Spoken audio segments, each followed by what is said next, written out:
ఈ యొక్క ఉదయకాల సమయంలో నేను మీతో మాట్లాడుకునే విషయం ఏంటి అంటే the temple in the tribulation, శ్రమల కాలంలో ఉన్నటువంటి దేవుని ఆలయం. ఈ ఆలయాన్ని గురించి మాట్లాడుతూ చాలా ఇంట్రెస్టింగ్ ప్యాసేజ్, అంతేకాకుండా కొంచెం క్రిటికల్గా దాన్ని చక్కగా ధ్యానించకపోతే అర్థం కాకుండా ఉండేటువంటి ప్యాసేజ్. బట్ అయినా కూడా దేవుని కృప చేత చక్కగా మనం వాక్యాన్ని నేర్చుకుంటూ దయచేసి మనం ముందుకు వెళ్దాం. ఇక్కడ ఆలయము, ఈ యొక్క శ్రమల కాలంలో ఉన్నటువంటి ఆలయాన్ని గురించి ప్రస్తావించినప్పుడు దేవుని యొక్క వాక్యంలో మనం చూస్తే ఒక 3 విషయాలు 2 వచనాల గురించి నేను మాట్లాడతాను.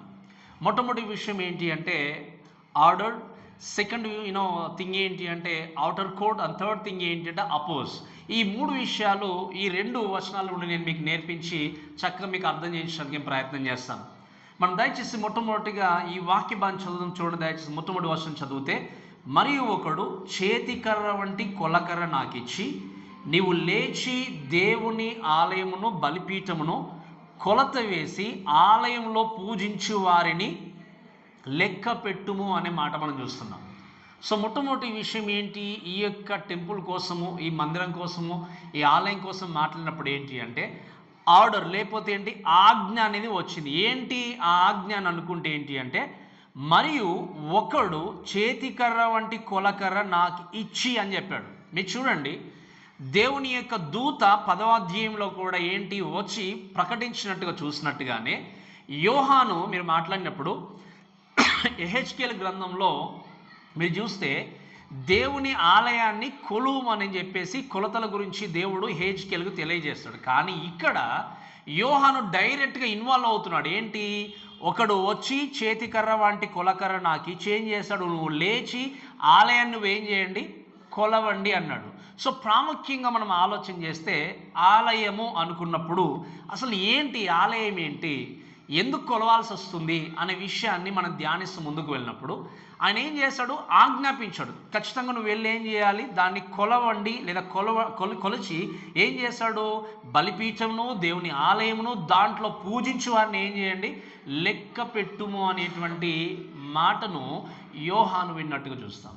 సో ఈ ఆలయం కోసం మనం మాట్లాడినప్పుడు మీరు చూస్తే వినండి, ఆలయం గురించి ప్రస్తావించడానికంటే ముందు చేతికర్ర వంటి కొలకర్ర నాకు ఇచ్చడం చూస్తున్నాం. దీన్ని మనము మెజరింగ్ రోడ్ అంటాం, అంటే కొలిచేటువంటి కొలతతో కూడినటువంటి ఒక స్టిక్ లాంటి.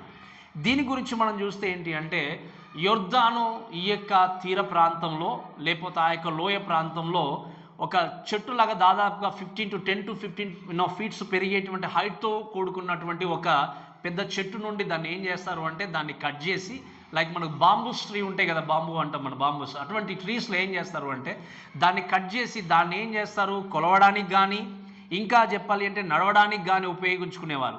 అయితే ఇటువంటి కొలకర్ర ఏం చేస్తాడు దేవుడు, లేకపోతే దేవుని యొక్క దూత దాన్ని పట్టుకొని దేవాలయమును దాంట్లో ఉన్నటువంటి ఏంటి అక్కడ చూస్తే ఆ బలిపీఠమును దానిలో ఉన్నటువంటి అంటే దేవాలయంలో ఉండి పూజించే వారిని ఏం చేయమన్నాడు, లెక్క పెట్టుము అని తెలియజేశాడు.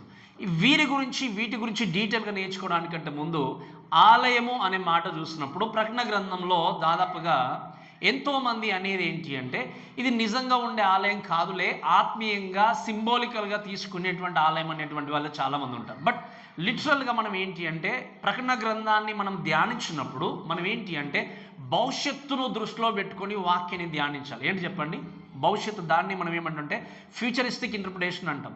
భవిష్యత్తును దృష్టిలో ఉంచుకొని ధ్యానించినప్పుడు వాక్యం మనకు క్లియర్గా అర్థమవుతుంది. ఏంటి ఒక్కొక్క స్టెప్ బై స్టెప్ ఏంటని అర్థమవుతుంది. బైబిల్లో దాదాపుగా ఏంటి అంటే ఈ టెంపుల్ గురించి చూస్తే ఏంటి అంటే గ్రీక్లో ఐరోన్ అనేటువంటి పదాన్ని కూడా వాడారు. అంతేకాకుండా మీరు ఆలోచన చేస్తే ఏంటి అంటే నావోస్ అనేటువంటి పదాన్ని పర్టికులర్గా మెన్షన్ చేశారు. నావోస్ అనేటువంటి పదం ఏంటి అంటే ఇన్నర్ పార్ట్, అంటే ఏంటి, కేవలము లోపల లేదా గోడలు కలిగి ఉన్నట్టు. ఇప్పుడు ఉదాహరణకి మన చర్చ్ ప్రాంగణం ఉంది, ఇక్కడ ఆ బయట ప్రాంతం కాకుండా గోడలతో ఉన్నటువంటి ఇన్నర్ పార్ట్ని ఏమంటారంటే దాన్ని ప్రస్తావిస్తూ నావోస్ అనేటువంటి పదాన్ని వాడాడు. అంటే ఏంటి, నీవు దేవుని ఆలయాన్ని కొలవాలి అని చెప్పి దేవుడు చెప్పాడు. ఆ దేవుని యొక్క దూత ప్రకటించినట్టుగా చూస్తాం. ఏ పార్టు అని ఆలోచన చేసినప్పుడు ఇన్సైడ్గా ఉండేటువంటి పార్ట్. అయితే ఈ దేవాలయాన్ని గురించి మాట్లాడినప్పుడు బైబిల్లో మోస్ట్లీ లైక్ 4 to 5 టెంపుల్స్ అంటాం. అండ్ 4 టెంపుల్స్ లేదా 5 టెంపుల్స్ అని మాట్లాడినప్పుడు ఈ దేవాలయాల గురించి, ఆలయాల గురించి మాట్లాడినప్పుడు మొట్టమొదటి ఆలయం ఏంటి అని ఆలోచన చేస్తే ఎవరు నిర్మించారు చెప్పండి? మొట్టమొదటి ఆలయాన్ని ఎవరు నిర్మించారు? సొలొమోను నిర్మించాడు. సొలొమోను నిర్మించినటువంటి ఆలయాన్ని మనం దేవుని యొక్క వాక్యాన్ని చూస్తాం కదా. ఆ ఆలయముకు జరిగినటువంటి సంగతి ఏంటి అంటే, వారు చూపినటువంటి అవిధేయతను బట్టి నెబుకద్నెజర్ రాజు వచ్చి ఆలయాన్ని పూర్తిగా ధ్వంసం చేసినట్టుగా చూస్తాం. తర్వాత చూస్తే 70 years వాళ్ళకి ఆలయం లేకుండా వెళ్ళిపోయింది. 70 years ఆలయం లేకుండా వాళ్ళు ఏం చేస్తారు? ఇశ్రాయేల్ జనాంగం అందరూ కూడా చెరలో ఉండి వాళ్ళు ఏం చేశారు? ఆ బబులోను దేశంలో నలిగిపోయినట్టుగా చూస్తాం. అప్పుడు మరలా దేవుడు వారి మొరను విని జెరుబ్బాబేలు, ఎజ్రా ద్వారా ఏం చేశాడు? మరలా వాళ్ళు బయటకు వచ్చి రెండవ ఆలయాన్ని ఏం చేశారు? వాళ్ళు నిర్మించినట్టుగా చూస్తాం. ఈ రెండవ ఆలయాన్ని నిర్మించిన తర్వాత ఇదే ఆలయాన్ని గురించి ప్రస్తావిస్తూ మనం యేసుక్రీస్తు కాలంలో ఉన్నటువంటి టెంపుల్ కోసం మాట్లాడితే, జెరుబ్బాబేలు నిర్మించినటువంటి ఆలయంలోనే యేసుక్రీస్తు ఉన్నాడు. కానీ యేసుక్రీస్తు కాలంలో ఉన్నటువంటి టెంపుల్ని, ఆ దేవాలయాన్ని లేకపోతే ఆలయాన్ని హేరోదు రాజు ఏం చేస్తాడంటే కొంచెం రినోవేషన్ చేస్తాడు. మీకు అర్థమైంది చెప్పినమాట. ఏం చేస్తాడు? దాన్ని రినోవేషన్ చేసినప్పుడు అందుకే ఆ ఆలయాన్ని ఏమనేవారంటే హేరోదు టెంపుల్ అనేవారు. ఏమంటారు చెప్పండి? హేరోదు యొక్క ఆలయం. ఈ ఆలయాన్ని గురించి ప్రస్తావించినప్పుడు యేసుక్రీస్తు ముందుగానే ఏం చేస్తాడు? ఆయన ప్రాఫెసీ తెలియజేస్తాడు, ప్రెడిక్ట్ చేస్తాడు. ఏమని? దయచేసి ఒకసారి మాట చదవండి. 24వ అధ్యాయం మత్తయి సువార్త మొదటి నుండి కొన్ని వచనాలు చదవండి. 24వ అధ్యాయము మొదటి 2-3 వచనాలు చదవండి.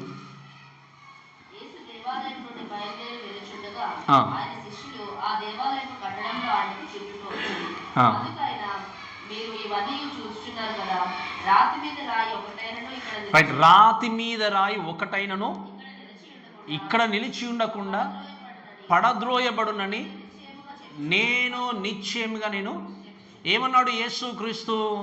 అంటే ఈ యొక్క హేరోదు దేవాలయం అనుకున్నా, టెంపుల్ అనుకున్నా, లేకపోతే జెరుబ్బాబెలు నిర్మించిన ఈ యొక్క ఆలయం అనేది రెండవ ఆలయంగా ఉన్నటువంటి దీన్ని టైటస్ ఏం చేశాడు? క్రీస్తు శకము 70వ సంవత్సరంలో దాన్ని కూల్చేశాడు. ఈ 70వ సంవత్సరంలో కూల్చివేయడానికంటే ముందు 40 సంవత్సరాల ముందు యేసుక్రీస్తు ఏం చేశాడు? దీని మీద ఒక్క రాతి కూడా ఉండకుండా ఏం చేయబడుతుంది? కూల్చివేయబడుతుంది. దీని గురించి ముందుగానే యేసుక్రీస్తు ఏం చేశాడంటే ప్రాఫెసై చేశాడు, ప్రకటించాడు, దాని గురించి చెప్పాడు. ఈ మాట చెప్పినప్పుడు మీరు చూడండి, యోహాను ఈ పుస్తకాన్ని ఎప్పుడు రాస్తున్నాడు అంటే దాదాపుగా క్రీస్తు శకము 95-96వ సంవత్సరంలో రాశాడు. అంటే దేవాలయము కూల్చివేయబడిన తర్వాత 25 సంవత్సరాలకి ఈ దర్శనాన్ని చూస్తూ రాస్తున్నాడు. మరి రాసినప్పుడు నిజంగా ఇశ్రాయేలు జనాంగానికి టెంపుల్ ఉందా అంటే లేదు. దేవాలయం ఉందా అంటే లేదు. ఒకవేళ ఆయన బ్యాగ్ చూసుకున్నా కూడా అది టైటస్ ఏం చేశాడు? దాన్ని ఆల్రెడీ కూల్చేశాడు. మరి ఇప్పుడు ఏముంది అనుకున్నప్పుడు టెంపుల్ లేదు. మరి ఎటువంటి టెంపుల్, ఎటువంటి ఆలయమును దేవుడు కొల్చమని చెప్పాడు యోహానికి అని ఆలోచన చేసినప్పుడు అది శ్రమల కాలంలో ఉండబోయేటువంటి ఆలయము. దాన్ని యూదులు మళ్ళీ నిర్మిస్తారు. నిర్మించబోయే ఆలయాన్ని మనం like 4th temple, 3rd temple అంటాము. ఈ 3వ టెంపుల్ని లేకపోతే ఆలయాన్ని నిర్మించబడిన తర్వాత ఈ ఆలయం కూడా దాదాపుగా ఈ యొక్క పాత్రల ద్వారా వచ్చేటువంటి తీర్పుల్లో ఆలయం కూడా మొత్తం కూడా ఏం చేస్తాడు? దేవుడు దాన్ని కూల్చేస్తాడు. ఇంకా చివరిగా ఉండే ఆలయం ఏంటి అంటే ఇక్కడ మనం చూస్తాం మిలీనియం కింగ్డమ్ అంటాం. అంటే ఏంటి? 1000 ఏళ్ల పరిపాలనలో దేవుడే ఆలయాన్ని నిర్మించబోతున్నాడు.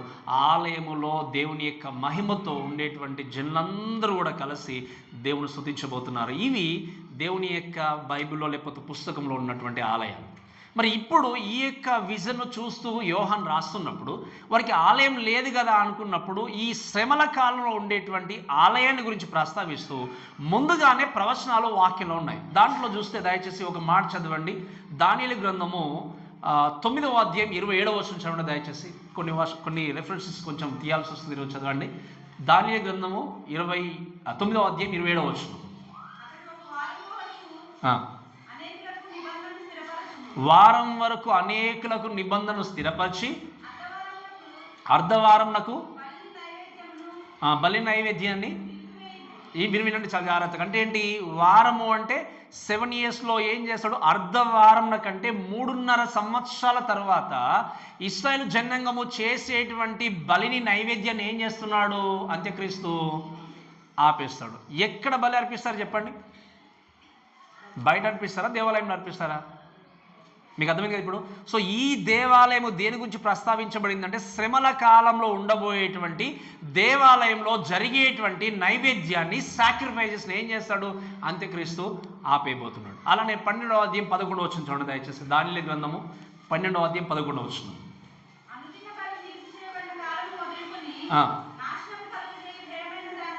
నాశనము కలగజేయి హేమైన దాన్ని నిలవబెట్టు వరకు. రైట్, వినండి ఇక్కడ ఏంటి? నాశనకరమైన దాన్ని అంత్యక్రీస్తు ఏం చేస్తాడు? అపవిత్రమైనటువంటి జంతువును తీసుకెళ్ళి ఏం చేస్తాడు? అర్పించబోతాడు. ఎక్కడ? లిటరల్ టెంపుల్లో, నిజంగా ఉండేటువంటి ఆలయంలో. మత్తయి సువార్త 24వ అధ్యాయం 15వ వచనం. మత్తయి సువార్త 24వ అధ్యాయం 15వ వచనం చదవండి దయచేసి.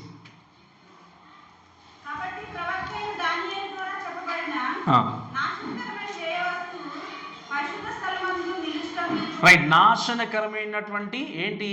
హేయ వస్తువు పరిశుద్ధ స్థలం నందు నిలుచుట మీరు చూడగా. నాశనకరమైన హేయ వస్తువు తీసుకెళ్ళి అదే మాట మళ్ళీ ప్రస్తావిస్తే ఏమన్నాడు? ఈ దానియేలు కోట్ చేసిన దాన్ని మత్తయి కోట్ చేస్తే ఏమన్నంటే నాశనకరమైనటువంటి జంతువును బలి అర్పించడానికి అంత్యక్రీస్తు సిద్ధంగా ఉండే. ఎక్కడ అర్పించబోతున్నాడు అంటే ఆలయంలో. సో లాస్ట్ ఇంకొక వర్డ్స్ చదవండి దయచేసి. 2వ తెస్సలోనికీయులకు రాసిన పత్రిక 2వ అధ్యాయం 4వ వచనం. 2 Thessalonians chapter 2 verse 4.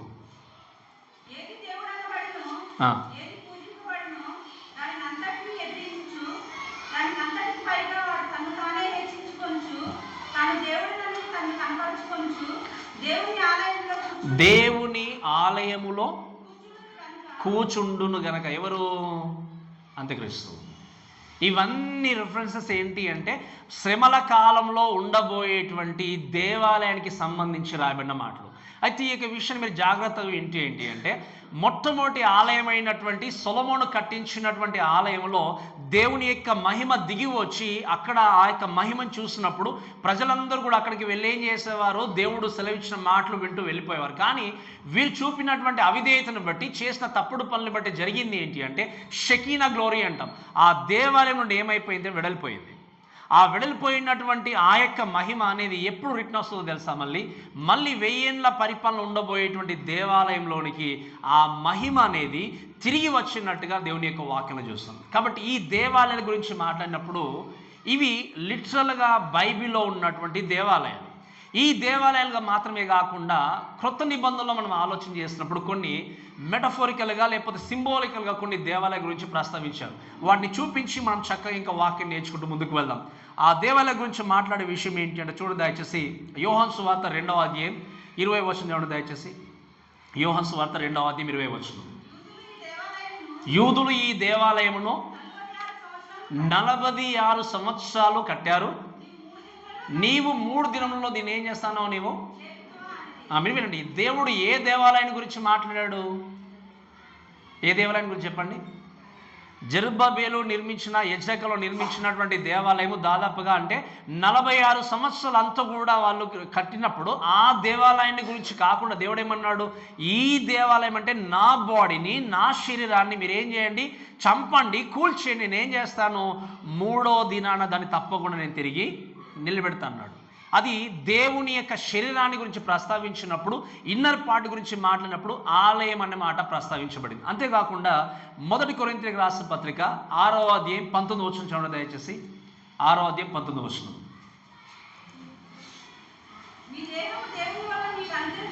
మీ దేహము దేవుని వలన మీకు. అప్పుడు మీరు వినండి, యాజ్ ఎ న్యూ టెస్టమెంట్ బిలీవర్స్గా ఇప్పుడు ఏంటి ఆలయం అంటే ఏంటి చెప్పండి? మన దేహమే దేవుని యొక్క ఆలయం. ఈ మాట మీరు వినండి. మన దేహమే దేవుని యొక్క ఆలయమని ప్రస్తావిస్తూ ఇంకొక మాట మీరు చదవండి దయచేసి. అలానే 1 కొరింథీయులకు రాసిన పత్రిక 3వ అధ్యాయం 16వ వచనం. 3వ అధ్యాయం 16వ వచనం. మీరు దేవుని ఆలయమై.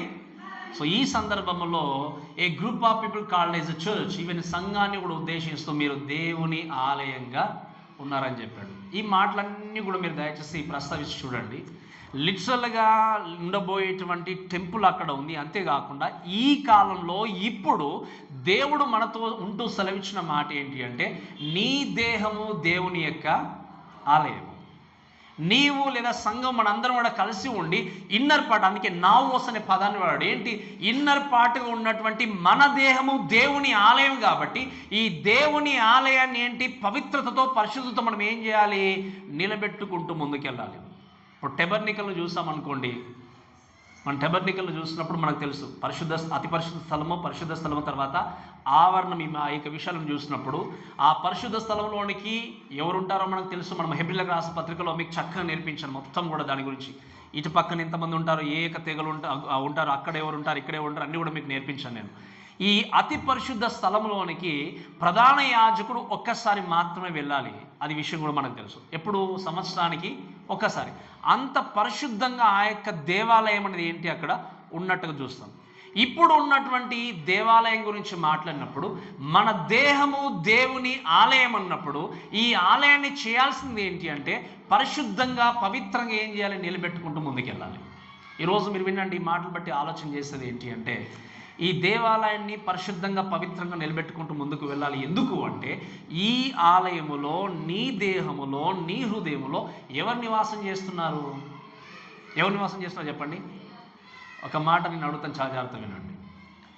ఇప్పుడు అన్యజనులు చూసామనుకోండి, మనము కొన్ని టెంపుల్స్ ఉన్నప్పుడు వాళ్ళు ఆ టెంపుల్ ఎటువంటి సిచ్యువేషన్లో స్థితిలో ఉన్నా కూడా వీళ్ళు భక్తిగా శ్రద్ధలతో చెప్పులు కూడా వేసుకోకుండా అక్కడే వదిలేసి వెళ్ళాలంటే ఇంక కొంచెం కాళ్ళు కూడా వాష్ చేసుకుని ఏం చేస్తారు? దాని లోపలికి వెళ్తారు. ఎందుకంటే అది చాలా పవిత్రమైంది, పరిశుద్ధమైంది అని. Even I have seen some Christians, కొంతమంది కొన్ని చర్చెస్కి వచ్చినప్పుడు ఉన్న గడపను మొక్కడమో లేకపోతే దండం పెట్టుకోవడమో చూస్తాం. అంటే ఇది ఏదో పరిశుద్ధ స్థలం అని చెప్పేసి. మీకు అర్థమైంది కదా? నేను చూసాను కొంతమందిని. సో అన్ని జిన్లు ఏం చేస్తుంది? పరిశుద్ధ స్థలం పవిత్రంగా ఉందని నమ్ముతున్నారు. అలానే కొంతమంది క్రిస్టియన్స్ చూస్తున్నాడు, స్పెషల్లీ రోమన్ క్యాథలిక్స్ కావచ్చు, maybe not only Roman Catholic, even I have seen some Protestants కూడా కొంతమంది ఏంటి అంటే వెళ్ళి మొక్కడము చేయడం అనేది చూస్తారు. బాహ్యంగా కనబడేటదాన్ని పవిత్రంగా ఉంచాలని ఎంత నిష్టగా పరిశుద్ధంగా ఆలోచన చేస్తారో. దేవుడు చెప్పిన మాట ఏంటి అంటే మీ దేహమే దేవుని, దాన్ని కనబడేదాన్ని అంత పవిత్రంగా పరిశుద్ధంగా ఉంచాలని అనుకునేటువంటి జనాంగంగా ఉన్న మీరు మీ దేహము అయినటువంటి నిజమైన ఆలయాన్ని ఎంత పవిత్రంగా ఉంచుతున్నారు? నేను అడిగిన ప్రశ్న మీకు అర్థమైందిగా? బాహ్యంగా కనబడేటువంటి దాన్నే అంత పవిత్రంగా పరిశుద్ధంగా ఉంచాలని అనుకున్నప్పుడు నిజంగా నీ హృదయంలో నీ దేహంలో దేవుడు నివాసం చేస్తున్నటువంటి స్థలాన్ని, ఆ టెంపుల్ని ఎంత పరిశుద్ధంగా నీ జీవితాన్ని కొనసాగిస్తున్నది ప్రాముఖ్యమైనది. ఒకవేళ నీ జీవితంలో ఉన్నటువంటి ఆలయమైనటువంటి ఆ స్థలాన్ని, ఆ హృదయంలో క్రీస్తుకు చోటు ఇచ్చినప్పుడు ఆ చోటులో పరిశుద్ధంగా పవిత్రంగా నువ్వు నిలబెట్టుకోకపోతే నీ దేవుడు నీ ద్వారా ఎప్పుడు కూడా మహిమపరచబడడు. ఈరోజు ఈ మాటలు వింటున్న మనందరూ కూడా గ్రహించాల్సింది ఏంటి అంటే నీ హృదయంలో దేవుడు నిజంగా ఉన్నాడు అనుకున్నప్పుడు అక్రమం కానీ, అన్యాయం కానీ, అబద్ధం కానీ, మోసం చేసేటువంటి వ్యక్తులు కానీ, దొంగతనం కానీ, నరహత్యం కానీ, వ్యభిచారం కానీ, జారత్వం కానీ ఏది కూడా నీ జీవితంలో ఉండకుండా ఏం చేయాలి? నువ్వు పరిశుద్ధపరచుకుంటూ ముందుకు వెళ్ళాలి. అందుకే చెప్పాను, ఒక ప్లేస్కి వెళ్ళాలంటే ఇక్కడ పరిశుద్ధంగా మనం ఉండాలి, ఇక్కడ అబద్ధం ఆడకూడదు, బూతు మాటలు మాట్లాడకూడదని ఎలాగైతే జనాలు ఆలోచన చేస్తారో మరి నిజమైన దేవుని ఆలయమైన మీ నోటి నుండి ఏమొస్తుంది? మీ దేహము దేవుని ఆలయమైనప్పుడు మీ నోటి నుండి ఏమొస్తుంది బయటకి? మీ బ్రతుకు నుండి ఏమొస్తుంది? నిజంగా మీరు మాట్లాడేటువంటి మాటలు పవిత్రతను కలిగి ఉన్నాయా? పరిశుద్ధంగా జీవిస్తున్నారా? పవిత్రతను కలిగి ఉన్నారా? అన్యాయం చేయకుండా, అక్రమం చేయకుండా, జారత్వానికి, వ్యభిచారానికి దూరంగా ఉంటూ మీ దేహమైన దేవాలయాన్ని కాపాడుకోకపోతే దేవుడు మీ ద్వారా ఎప్పుడు కూడా ఆనందించే వ్యక్తి కానే కాదు. కాబట్టి ఈ సమయంలో దయచేసి మనం గమనిస్తూ ఇవన్నీ కూడా నేర్చుకుంటూ ఎందుకు మనం కాపాడుకుంటూ ముందుకు వెళ్ళాలి అంటే మీరు గమనించండి, ఈ శ్రమల కాలంలో ఉన్నటువంటి టెంపుల్ అనేది నిర్మించబడబోతుంది అనే విషయం మనకు బాగా తెలుసు. ఎందుకంటే రెఫరెన్సెస్ అన్నీ కూడా మనం చూస్తాం. దీన్ని చూసినప్పుడు ఏంటి అంటే ఇప్పుడున్నటువంటి ఈ సిచ్యువేషన్లో మనం ఆలోచన చేసినప్పుడు ఇస్రాయేల్ ప్రాంతంలో లేదా జెరూసలేంలో ఇప్పుడు దేవాలయం లేదు. ఆ స్థానంలో ఏముంది చెప్పండి? ఇప్పుడు ఏమి చెప్పండి? డోమ్ ఆఫ్ ద రాక్ అంటాం మనం. ముస్లిమ్స్ ఏం చేశారు? నిర్మించుకున్నారు. సో ముస్లిమ్స్కి, యూదులకి, క్రిస్టియన్స్ ఇది మనది అన్నట్టుగా ఫైటింగ్ చేస్తూ వెళ్తూ ఉన్నారు ఇప్పుడు ఈ టైంలో.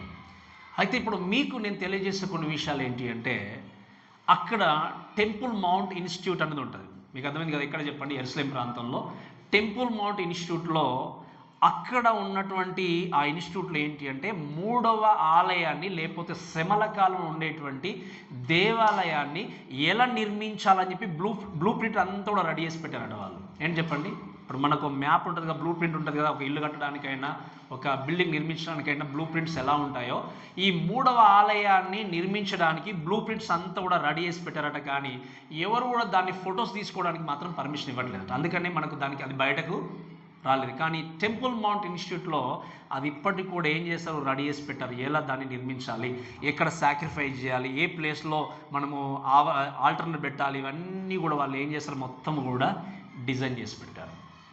ఈవెన్ మీరు చూస్తే అక్కడ ఆలోచన చేస్తే ఏంటి అంటే, ఇప్పుడు కొన్ని సందర్భాల్లో రీసెంట్గా తెలిసిన విషయం ఏంటి అంటే, they started to sacrifice also. అంటే కొంతమంది యూదులు కలిసి ఏం చేస్తున్నాడు, సాక్రిఫైస్ చేస్తూ వెళ్తూ ఉంటాడు. అందుకు ఒక ప్రీచర్ అంటాడు ఏంటి అంటే, ఇదివరకు ఇస్రాయేల్ జనాంగం అనేవారట అంటే ఏంటి అంటే, ఓకే యేసుక్రీస్తు మెస్సియా వస్తాడు, మేము టెంపుల్ నిర్మించాలి అనేవారట. బట్ ఇప్పుడు వాళ్ళు అనే విషయం ఏంటి అంటే, we need to build the temple, then messiah will come. ఇప్పుడు మేమేం చేయాలి, మందిరాన్ని నిర్మించాలి, ఆలయాన్ని కట్టాలి. దీన్ని అప్పుడు ఏం చేస్తాడు, యేసుక్రీస్తు మెస్సియా తిరిగి లోకానికి రాబోతున్నాడు. సో ఇంకా చెప్పాలి అంటే, ఇది వరకున్న జనరేషన్ కంటే మనము మన జనరేషన్ జ్ఞాపకం చేసుకుంటే we are so close to the rapture. మీకు అర్థం చెప్పిన మాట. ఇవన్నీ కూడా రెడీ అవుతున్నాయి, సిద్ధపరచబడుతున్నాయి. ఇవన్నీ చూసినప్పుడు ఏంటి అంటే, చాలా దూరములో లేదు ఏంటి, ర్యాప్చర్ అనేది. ఎత్తబడడం అనేది చాలా దూరంలో లేదు, మనం చాలా క్లోజ్గా ఉన్నాం. యేసుక్రీస్తు యొక్క రాకడికి చాలా దగ్గరలో ఉన్నాం. ఈ దగ్గరలో ఉన్నప్పుడు అందుకే వాక్య భాగాన్ని బట్టి మనం గమనించేది ఏంటి అంటే, దగ్గరలో ఉన్న వ్యక్తులుగా దేహమైనటువంటి మన ఆలయాన్ని పరిశుద్ధంగా పవిత్రంగా ఉంచుకుంటే ఏం చేయాలి, ముందుకు వెళ్ళాలి. ఒక మాట చెప్తాను వినండి, we are so close to the second coming. Yesukristu యొక్క రాకడికి దగ్గరలో ఉన్నాం, ఎత్తబడడానికి దగ్గరగా ఉన్నాం. ఎత్తబడడానికి దగ్గరగా ఉన్నప్పుడు సిద్ధపరచుకుంటూ మన జీవితాన్ని మనం చేయాల్సింది ఏంటి అంటే, దేవుడు ఇంకా మీ ద్వారా ఒకవేళ పని జరిగించాలి అంటే, you alive to do the work. మీరు నిజంగా ఆయనకు మీరు అప్పగించుకుని, ప్రభా ఆ పని నా ద్వారా జరిగించండి అని చెప్పి దేవుడికి మీ యొక్క జీవితాన్ని అప్పగించండి. ఎందుకు, దేవుడు రాబోతున్నాడు. ఒకవేళ ఇంకా అన్యాయంలో పాపంలో నువ్వు మగ్గిపోతుంటే నీ జీవితాన్ని కరెక్ట్ చేసుకుని ముందుకెళ్ళండి. ఎందుకంటే దేవుడు రాబోతున్నాడు, యేసుక్రీస్తు రాబోతున్నాడు. మీరు చూడండి, ఒక చిన్న ఎగ్జాంపుల్ చెప్తాను, మీకు బాగా అర్థమవుతుంది. ఇప్పుడు ఎవరైనా మన కుటుంబం నుండి బయటకు ప్రయాణం చేసి వెళ్తున్నారు అనుకోండి, మోస్ట్లీ హస్బెండ్స్ ట్రావెల్ చేస్తారు, అంటే లేడీస్ కూడా. బట్ అఫ్కోర్స్ నేను దూర ప్రాంతానికి వెళ్తున్నారు అనుకోండి, వెళ్తున్నప్పుడు ఒకవేళ 2-3 డేస్ స్టే చేయాలనుకున్నప్పుడు వైఫై కావచ్చు, పిల్లలకు ఎదిగిన పిల్లలు ఉంటే పిల్లలే కావచ్చు, స్పెషల్లీ వైఫై కావచ్చు, ఎక్కడ వెళ్తున్నారో, బస్కి వెళ్తున్నారా, ట్రైన్కి వెళ్తున్నారా, ఫ్లైట్కి వెళ్తున్నారా, అడుగుతారా చెప్పండి? అడుగుతారు కదా, మీ అందరూ కూడా అడుగుతారు. ఏ ట్రైన్ బస్సు అనుకున్నప్పుడు ఏ టైంకి మీరు అక్కడ దిగుతారు, లేకపోతే ఎన్ని రోజులు ఉంటారు, హోటల్లోనా, ఇంట్లోనా, లేకపోతే ఎలా ఉంటారు, లేదా నేను ఎప్పటివరకు ఎదురు చూడేవి అన్నీ కనుక్కుంటారా, కనుక్కోరా? ఎందుకు కనుక్కుంటారు చెప్పండి? ఎందుకు అనుకుంటారు? ఎందుకు అంటే, ఒకవేళ మీరు ఇన్ని రోజుల తర్వాత రిటర్న్ వస్తే ఏ విధంగా మీ కొరకు నేను ఏం చేయాలి, సిద్ధపడాలి, అంతే కదా. మెయిన్ ప్రైమరీ టాస్క్ ఏంటి చెప్పండి? ఆ 3 days 4 days తర్వాత మీరు రిటర్న్ వస్తే నేను అప్పుడు ఎలా ప్రిపేర్ కావాలి, మిమ్మల్ని ఒకవేళ తీసుకురావడానికి ఏమైనా పంపించాలా, ఒకవేళ దూరంగా ఉంటే, లేకపోతే ఇంకేమైనా మీకు వండి పెట్టాలా, ఇవన్నీ కూడా ఏంటి అంటే, మీరు రాకడ కొరకు నేను ఏం చేస్తున్నానో ఎదురు చూస్తాను. ఎందుకంటే మీరు నా యొక్క భర్త అనేటువంటి స్థితిలో స్త్రీలందరూ కూడా రెడీ అయి ఉంటారు. మనకు తెలుసు, as a church where bride and our bridegroom ఎవరు అంటే యేసుక్రీస్తు. పెళ్లి కుమారుడుగా యేసుక్రీస్తు లోకానికి తిరిగి రాబోతున్నాడు అనే విషయం తెలిసినప్పుడు, మరి పెళ్లి కుమార్తెగా సంఘం మనం ఎలా చేయాలి చెప్పండి? ఎలా ఉండాలి? సిద్ధపడాలి. ఇప్పుడు అందుకే భర్త బయటకు వెళ్ళినప్పుడు ఎంత చక్కగా మీరు ఎంక్వైరీ చేస్తారో, భార్య కూడా ఒకవేళ ఏదైనా ఊరికి వెళ్ళినా ఎప్పుడు వస్తారో, ఏ విధంగా పిల్లలు బయటకు వెళ్ళి ఏ విధంగా ఎంక్వైరీ చేస్తాం మనందరం కూడా. యేసుక్రీస్తు వస్తుండని తెలిసినప్పుడు ఎంతగా సిద్ధపడి ఎదురు చూస్తున్నారు ఆయన కొరకు. Are you really ready yourself? నిజంగా మీరు సిద్ధపడి ఆ ప్రిపరేషన్ చేసుకొని యేసుక్రీస్తు వస్తున్న విషయం గుర్తిరిగిన తర్వాత నేను ఏం చేయాలి, ఏ విధంగా నా పని జరిగించాలి, ఏ విధంగా దేవుని కొరకు జీవించాలి అనే విషయాన్ని ఆలోచన చేసే స్థితిలో లేకపోతే మీరు వినండి, you going to miss the rapture. If you do not save genuinely, ఒకవేళ నువ్వు నిజంగా జెన్యున్గా రక్షింపబడకపోతే నువ్వు ఖచ్చితంగా మిస్ కావాల్సిందే. కాబట్టి దేవుడు మనకు తెలియజేస్తున్న విషయాలు అన్నీ ఏంటి అంటే, అన్నీ ఈ వాక్యంలో రాయబడినట్టుగా అన్నీ కూడా నెరవేర్చబడతా ఉన్నాయి, ఒక్కొక్కటి నెరవేర్చబడుతుంది. So we are very very very close to the rapture. మనం చాలా దగ్గరలో ఉన్నాం దేవుని యొక్క రాకడకి. అందుకే నేను ఎప్పుడు జ్ఞాపకం చేస్తాను, మనము అనుకోనున్నటువంటి సమయంలో యేసుక్రీస్తు లోకానికి రాబోతున్నాడు. మీరు చూడండి, కొన్ని సంవత్సరం 90స్లో చూస్తే 90s అంటే 1990 నుండి కొన్ని సంవత్సరాలు ఆలోచన చేస్తే ఇస్రాయేల్ కంట్రీలో ఉన్న జనాభా ఒకెత్తు అయితే ఇప్పుడున్నటువంటి జనాభా ఇంకో ఎత్తు. ఏం చేస్తున్నాడు దేవుడు? ఇస్రాయేల్ జనాంగాన్ని గ్యాదర్ చేస్తున్నాడు. ఎక్కడికి? యెరూషలేం ప్రాంతానికి. గ్యాదర్ ఎందుకు చేస్తున్నాడో మనకు తెలుసు. ఎందుకు చెప్పండి? ఎందుకు మరలా రప్పిస్తున్నాడు అందరినీ కూడా యెరూషలేం ప్రాంతానికి, యూదులందరినీ కూడా ఎందుకు చెప్పండి? యూదులందరూ రావాలి, వచ్చిన తర్వాత ఆ యొక్క ఆలయం నిర్మించబడే టైంలోనే యేసుక్రీస్తు లోకానికి రాబోతున్నాడు.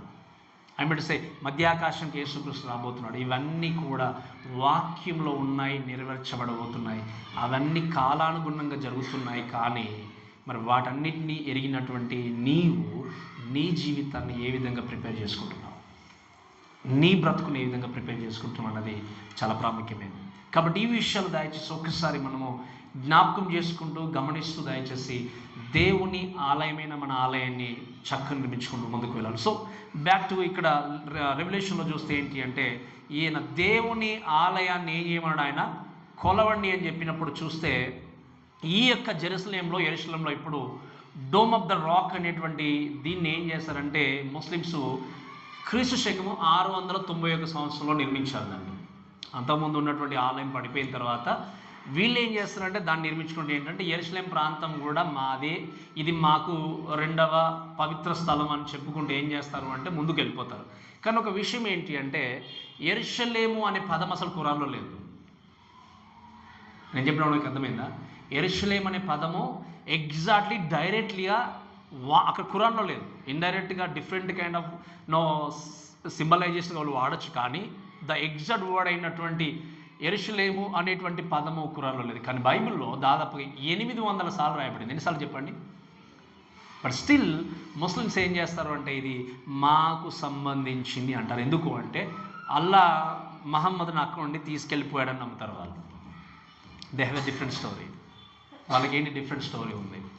ఈ విధంగా వాళ్ళు క్లెయిమ్ చేసుకుంటూ వెళ్ళినప్పుడు, బట్ మనము దేవుని యొక్క వాక్యాన్ని బట్టి చూసినప్పుడు ఏంటి అంటే, ఇశ్రాయేలు జనాంగంగా ఉన్నటువంటి వీళ్ళందరూ కూడా మెస్సియా లోకానికి రాబోతున్నాడు కనుక ఈ దేవాలయం నిర్మించబడాలనే విషయం గుర్తుపెట్టుకొని వాళ్ళు ప్రిపేర్ అయ్యి ముందుకు వెళ్తారు. ఆ నిర్మించబోయేటువంటి దేవాలయాన్ని గురించి ప్రస్తావిస్తూ యోహానుకు తెలియజేయని విషయం ఏంటంటే, నువ్వు వెళ్ళి ఈ దేవాలయాన్ని ఏం చేయమని చెప్పండి, కొలవండి అని చెప్పాడు.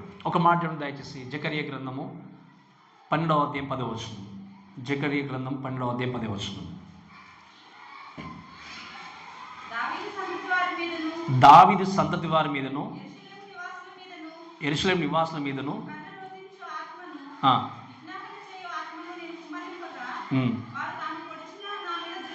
వారు తాము పొడిచిన వాని మీద దృష్టి ఉంచి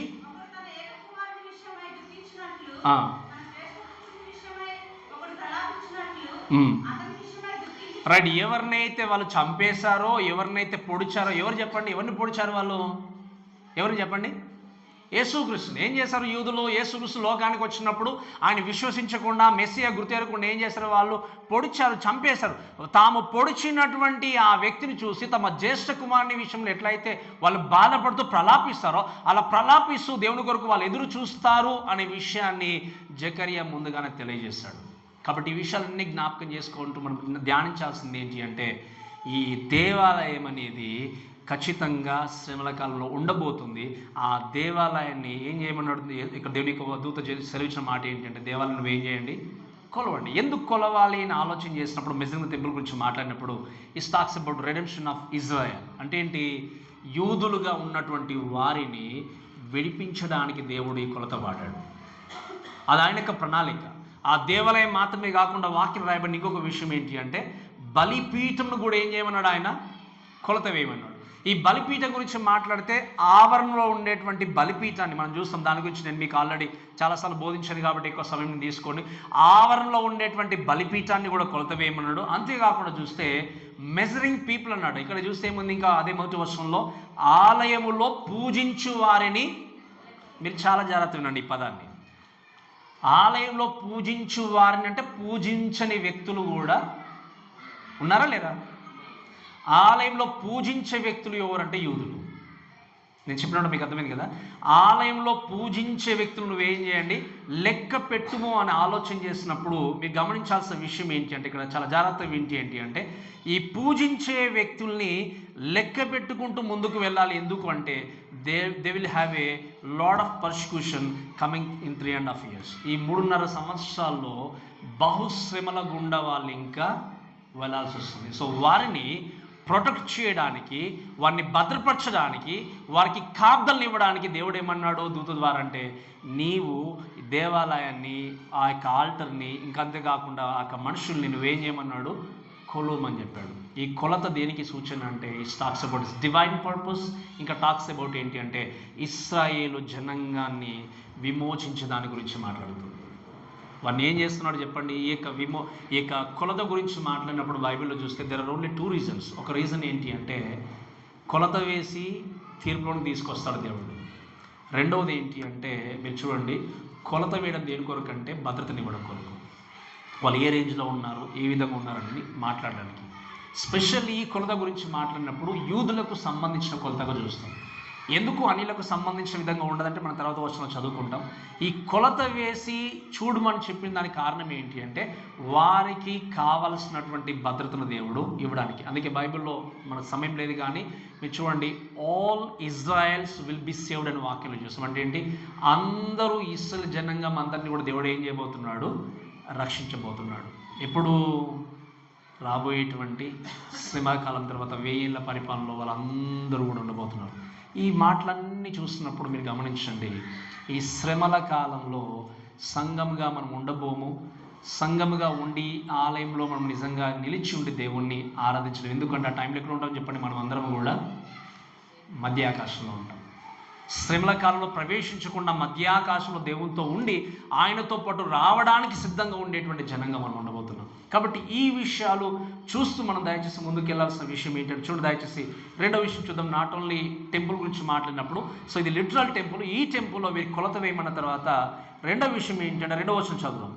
ఆలయంనకు వెల్పటి ఆవరణంను కొలత వేయక విడిచిపెట్టమన్నాడు. సెకండ్ థింగ్ ఏంటంటే అవుటర్ కోర్ట్.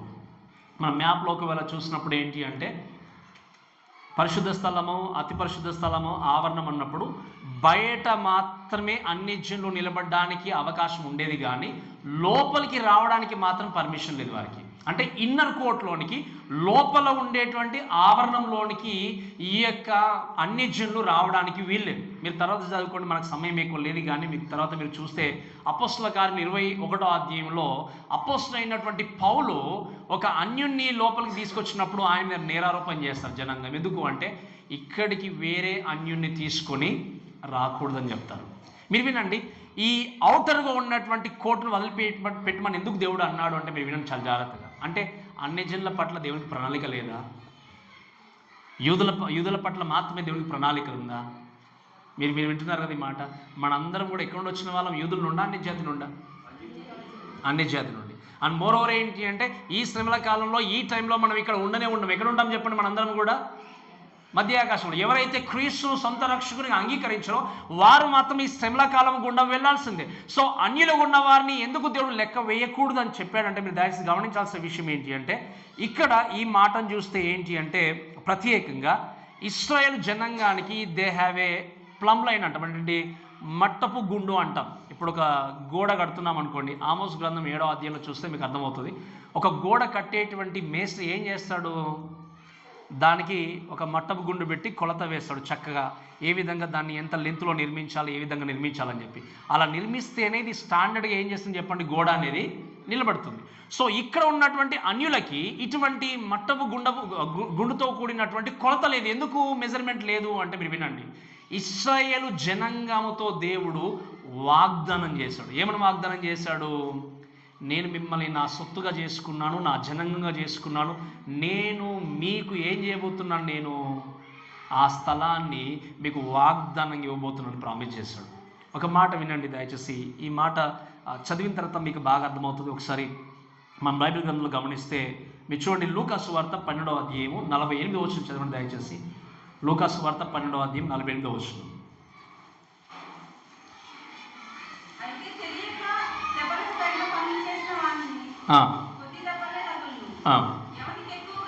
ఎవనికి ఎక్కువగా ఇయ్యబడెనో వాని దగ్గర ఎక్కువగా తీయజూతురు. మనుషులు ఎవరికి ఎక్కువగా అప్పగింతురో, వినండి, ఎవరికి ఎక్కువ ఇవ్వబడిందో వారి దగ్గరనే లెక్క, అంతే కదా. ఇప్పుడు అందుకే మనం వాక్యం చూస్తాం. ఒక యజమానుడు వచ్చి ఏం చేశాడు? తలాంతులు ఇచ్చాడు. ఎన్ని తలాంతులు ఇచ్చాడు చెప్పండి? ముగ్గురికి. ఒక వ్యక్తికి 5, 2, తర్వాత 1. ఒక తలాంతు ఇచ్చినది వ్యక్తిని 5 అడిగాడు. ఆ యజమానుడు అడిగాడు చెప్పండి? అడగలేదు. 2 తలాంతులు ఇచ్చిన వ్యక్తిని ఎన్ని అడిగాడు? 2 అడిగాడు. 5 తలాంతులు ఇచ్చిన వ్యక్తి 5 అడిగాడు. కానీ వారికి ఇచ్చిన దానికంటే ఎక్కువ అడగలేదు. మీరు వినండి, 5 తలాంతులు ఇచ్చినటువంటి వ్యక్తికి 1 కావాలని అడిగాడా? అడగలేదు. ఎవరికి ఎక్కువ ఇవ్వబడిందో వారు ఎక్కువ లెక్క చెప్పుకోవాలి. మీరు వినండి, ఇశ్రాయేల్ జనాంగాన్ని దేవుడు చక్కగా ఏర్పాటు చేసుకొని వాగ్దానంలో పాలుభాగస్తులు చేసుకుని వెళ్ళినప్పుడు God is holding them in accountability. ఏం చేస్తాడు? వారిని అకౌంటబిలిటీగా కలిగి ఉండి మీరు ఖచ్చితంగా ఏం చేయాలి? లెక్క చెప్పుకోవాలి. కాబట్టి మిమ్మల్ని నేను మెజర్మెంట్ కూడా తీసుకెళ్తున్నాను. ఎందుకంటే అన్ని జిల్లతో దేవుడు ఈ కవెనెంట్ ప్రామిస్ చేయలేదు, అన్ని జిల్లతో దేవుడు వాగ్దానం చేయలేదు. కనుక వారిని దేవుడు ఏమన్నాడు? ఆ ఔటర్ కోట్ మీరు ఏం చేయండి? విడిచిపెట్టమని చెప్పాడు. ఈ మాట ఇంకొంచెం మీకు అర్థం కావాలి అంటే వినండి. ఇశ్రాయేల్ జనాంగాన్ని దేవుడు ఏర్పరచుకున్నప్పుడు తన సొత్తుగా చేసుకోవడానికి ప్రయత్నం చేస్తూ ముందుకు వెళ్ళినప్పుడు వాళ్ళు ఏం చేస్తారంటే స్వాభావికంగా దేవుణ్ణి ఏం చేస్తారు? వాళ్ళు ధిక్కరించిన తర్వాత ఆ కృప లేకపోతే ఆశీర్వాదం అనేది ఏం జరిగింది అంటే అన్యులైన మన దగ్గరకు వచ్చేసింది. మన దగ్గరకు వచ్చిన తర్వాత మనం రక్షింపబడి ముందుకెళ్ళిన తర్వాత మనందరినీ దేవుడు మధ్యాకాశం తీసుకెళ్ళిన తర్వాత వారితో చేసిన వాగ్దానాన్ని దేవుడు మర్చిపోకుండా మళ్ళీ వాళ్ళని ఏం చేస్తున్నాడు చెప్పండి?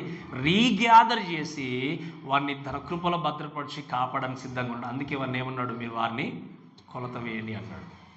ఈ మాటను బట్టి గ్రహించాల్సింది ఏంటి అంటే ఎక్కువగా ఇవ్వబడ్డప్పుడు ఎక్కువగానే దేవుడికి లెక్క అనేది చెప్పుకోవాలి.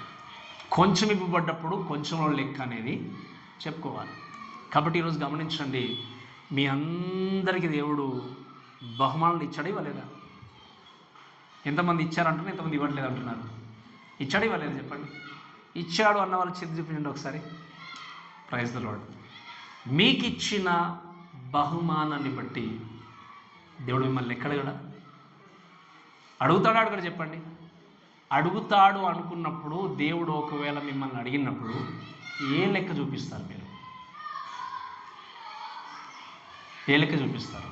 అందుకే చెప్పాను, రక్షింపబడినటువంటి ప్రతి విశ్వాసికి దేవుడు 1 లేదా 2 బహుమానాలు ఖచ్చితంగా మనకి ఇస్తాడు. అంతకంటే ఎక్కువ వచ్చు, కానీ అన్నీ ఎప్పుడు ఒక్కరికి ఉండవు.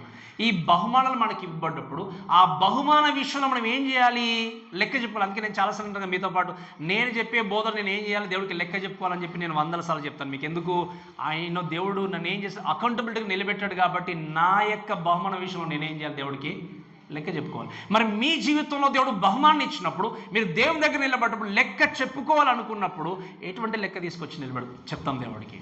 ఆ లెక్క ఖచ్చితంగా చెప్పాలి అంటే మీకు ఇవ్వబడ్డ దాంట్లో ఏం చేయాలి? నమ్మకంగా మీరు ముందుకు వెళ్ళాలి.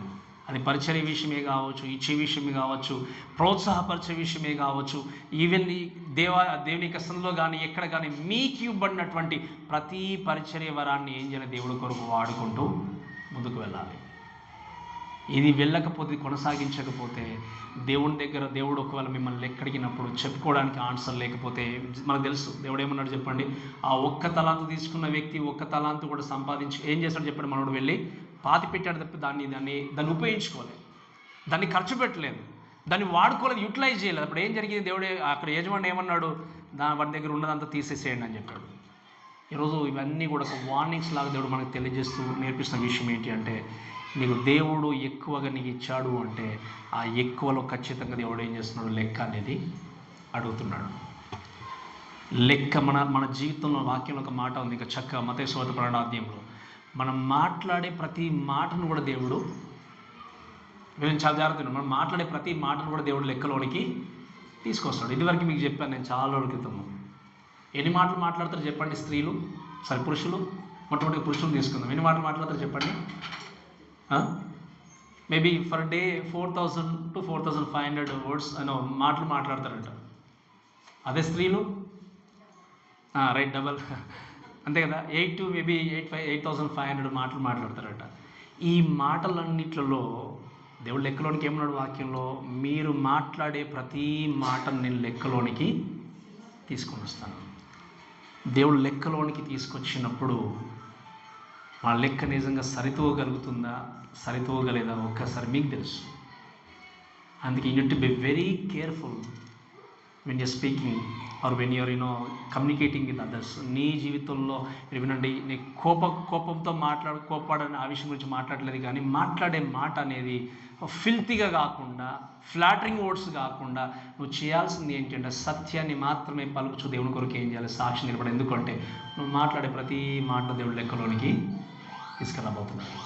ప్రతి మాట దేవుడు లెక్కలోనికి తీసుకురాబోతున్నాడు. కాబట్టి ఈ విషయాలు చూసినప్పుడు మీరు వినండి, ఇశ్రాయేలు జనాంగాన్ని దేవుడు ప్రేమించి కౌంటెంట్ ప్రామిస్ చేశాడు కాబట్టి వారిని కొలత వేయమని చెప్పాడు. బయట ఉన్నటువంటి అన్యజనులను ఆయన ఆ కౌంటర్ కోడ్ వదిలేవని చెప్పిన తర్వాత ఇక చివరికి మాట చెప్పిన ముగిస్తాను చూడండి, చదవండి దయచేసి. రెండవ వచనంలో లాస్ట్ పార్ట్, వారు 42 నెలలు పరిశుద్ధ పట్టణంలో కాలితో ఏం చేస్తారు చెప్పండి, 42 months, 42 నెలలు కాలితో. లాస్ట్ థింగ్ ఏంటంటే అపోజ్.